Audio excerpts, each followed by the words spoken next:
खुलुमबाय स्टुडियोआव आं उदांस्रि मुसाहारि अमा फिसिना नखर संसार खुंनाय अमा फिसिनानै गथ' गथाय लेखा फरा होनाय जोंनि बर' हारि बिथांमोननि थाखाय अमानि बेराम स्वाइन फ्लु बेरामा खाफालाव आखाइ हमबोगासिनो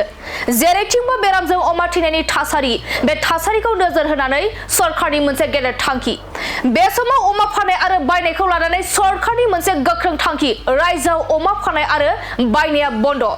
सांग्रां जानो अमा बेदर जानाय आरो फाननायनिफ्राय रायजोआव अमानि बेराम स्वाइन फ्लुआ जोबोद गाज्रि साग्लोबसारनाया अमा फिसिनाय आरो अमा बेदर जाग्राफोरनि सायाव गोहोम खोख्लैदों रायजोआव अमानि बेरामा सोरगिदिं साग्लोबसारनायखौ नोजोर होनानै सरकारा बेनि सायाव थांखि लादों अमा फाननाय आरो बायनायखौ बन्द खालामदों स्वाइन फ्लु बेराम साग्लोबनाय ओनसोलखौ दिथा होनानै रायजोनि गासै मोनस्नि जिल्लायाव गोख्रों बन्द खालामदों रायजोनि एनिमेल हासबेन्डारि बिफाना अमा फाननाय आरो बायनाय बन्द खालामनाय जिल्लाफोरानो जाबाय डिब्रुगड़ जरहाट दरं शिबसागर लखिमपुर कामरुप आरो धेमाजि जिल्लायाव अमानि बेराम स्वाइन फ्लुआ गाज्रि साग्लोबसारनायखौ नोजोर होनानै बन्द खालामनाय जाबाय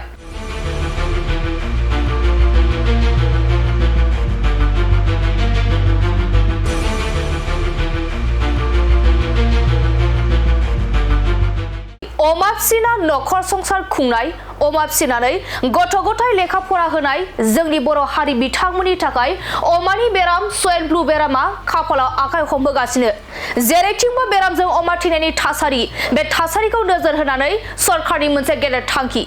बे समाव अमा फाननाय आरो बायनायखौ लानानै सरकारनि मोनसे गोख्रों थांखि रायजोआव अमा फाननाय आरो बायनाया बन्द